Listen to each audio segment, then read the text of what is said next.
യുഎഇയിൽ തൊഴിലാളികളുമായി പോയ ബസ് മറിഞ്ഞ് 9 പേർ മരിച്ചു. നിരവധി പേർക്ക് പരിക്കേറ്റു. ഇന്നലെ രാത്രി 10 മണിയോടെയാണ് ഷാർജയിലെ ഖോർഫഖാനിൽ അപകടമുണ്ടായത്. ഒമാനിലെ സ്വകാര്യ നിർമ്മാണ കമ്പനിയിലെ തൊഴിലാളികളുമായി ഖോർഫഖാനിലേക്ക് പോയ ബസ്സാണ് അപകടത്തിൽപ്പെട്ടത്. ഇന്നലെ രാത്രി 10 മണിയോടെ ഖോർഫഖാൻ ടണൽ കഴിഞ്ഞ് ഉടനെയുള്ള റൗണ്ട് അബൌട്ടിൽ വെച്ചാണ് ബസ് മറിഞ്ഞത്. ആകെ 83 തൊഴിലാളികളായിരുന്നു അപകട സമയത്ത് വാഹനത്തിലുണ്ടായിരുന്നത്. ഇതിൽ 3 പേരുടെ മരണമാണ് സ്ഥിരീകരിച്ചത്. ഏഷ്യക്കാരും അറബ് വംശജരുമായ തൊഴിലാളികൾ സഞ്ചരിച്ച വാഹനത്തിന്റെ വലതുഭാഗത്തുണ്ടായിരുന്നവർക്കാണ് ജീവൻ നഷ്ടമായത്.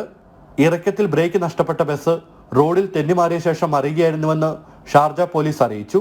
സംഭവം നടന്ന ഉടനെ പോലീസ് സ്ഥലത്തെത്തുകയും രക്ഷാപ്രവർത്തനം നടത്തുകയും ചെയ്തു.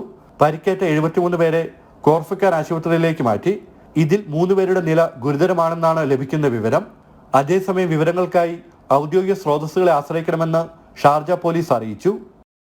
ജനം, ദുബായ്.